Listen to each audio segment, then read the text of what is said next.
25,000 పూచీకత్తు మీద బయటికి వచ్చి బెయిల్ మీద 1.5 నుంచి 2 గంటల లోపల నరమేధం సృష్టించాడు.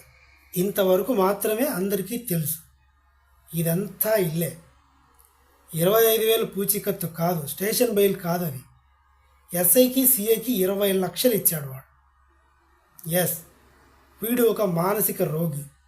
ఆల్రెడీ బెట్టింగ్ యాప్స్లో 2.5 కోట్లు పోగొట్టుకున్నాడు. వీడి స్టేట్ ఆఫ్ మైండ్ సరిగా లేదు. వీడికి అమ్మాయిల పిచ్చి ఉంది. ఆల్రెడీ కొన్ని భూ వివాదాల్లో కొంతమందిని బెదిరించినట్టుగా కూడా సమాచారం ఉంది. ఈ బెదిరింపులు తీసుకున్న వాళ్ళు పోలీస్ కంప్లైంట్ ఇస్తే అప్పుడు కూడా పోలీసులు మళ్ళీ బెయిల్ ఇచ్చారు వీడికి. కట్ చేస్తే 6వ తారీఖున పోలీస్ కంప్లైంట్ ఇచ్చారు. ఫోక్సో యాక్ట్, బాలిక తల్లిదండ్రులు. వాడు బెయిల్ మీద బయటకు వచ్చాడు. ఎస్ఐతో సిఐతో మాట్లాడుకున్నాడు. బెయిల్ తీసుకున్న తర్వాత ఎలాంటి పరిస్థితులు ఉంటాయి, నా మీద కేసు రాకుండా ఉండాలంటే, మళ్ళీ స్టేషన్కి రాకుండా ఉండాలంటే ఏం చేయాలి, ఇవన్నీ ముందే క్లియర్గా పకడ్బందీగా ప్లాన్ చేసుకున్నాడు.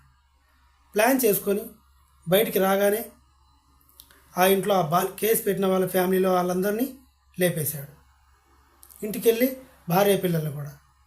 భార్య పిల్లలు ఏం చేశారు అంటే, ఈ ఎవరైతే బాలిక నిందితురాలు ఉందో, బాలికని ఏదో బలాత్కారం చేయబోయాడో ఆ అమ్మాయి విషయంలో భార్యాభర్తలిద్దరికీ గొడవలు జరిగాయి. ఎందుకు ఇవన్నీ చేస్తున్నావు? వద్దు అని భార్య, నా ఇష్టం అని వీడు. అది కాక ఈ ఎవరైతే సరిత భార్య ఉందో తనని కూడా ప్రేమించి పెళ్లి చేసుకున్నాడు. ఎలా ప్రేమించి పెళ్లి చేసుకున్నాడు? ఈ సరిత వాళ్ళ ఇంట్లో ట్యూషన్కి వెళ్ళేవాడు ఈ రాజ్ కుమార్ అనే సన్నాసి. అలా 6 ఏళ్ళు పెద్దదైన సరితని ప్రేమించి పెళ్లి చేసుకున్నాడు. పెద్దలు ఒప్పుకోలేదు. ఎక్కడో పెళ్లి చేసుకున్నాడు. 2 పిల్లలు, బంగారు లాంటి పిల్లలు. వాళ్ళని చూస్తే ముచ్చటేస్తుంది. ఫోటోలో మీరు కూడా చూడొచ్చు. వాళ్ళని కూడా నిద్రపోతుంటే గొంతు కోసేశాడు. ఇది జరిగింది. వీడు మానసికంగా బాగాలేడని పోలీసు వాళ్ళకి తెలుసు. భూ వివాదాల్లో వీడి మీద కేసులున్నాయని తెలుసు. ఫోక్సో యాక్ట్ పెట్టారు అని తెలుసు. బెయిల్ రాదు ఫోక్సో యాక్ట్ అని కూడా తెలుసు. Any reason? ఏదైనా పొలిటీషియనా వీడు? కాదు. ఊర్లో అందరికీ తెలుసుంట వీడి మానసిక పరిస్థితి బాగాలేదు, వీడికి అమ్మాయిల పిచ్చి ఉంది అని. అయినా పోలీసులు బెయిల్ ఇచ్చారు. ఎందుకు? 20 లక్షలు. సో ప్రస్తుతానికి ఆ ఎస్ఐని సిఐని అయితే సస్పెండ్ చేశారు, కానీ వ్యవస్థ అయితే మారదు. 2 గంటల్లో 6 ప్రాణాలు మామూలు విషయమా?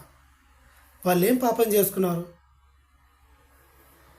సో ఇది వ్యవస్థ మారదు అని చెప్పడానికి మనం బీహార్ కంటే తక్కువేమి కాదు. మనది బంగారు తెలంగాణ కాదు, స్వర్ణాంధ్రప్రదేశ్ కాదు. బీహార్తో సమానంగా ఉన్నాం మనం. ఇంకొద్ది రోజులు ఉంటే 100 రూపాయలు కూడా బెయిల్ ఇస్తారు.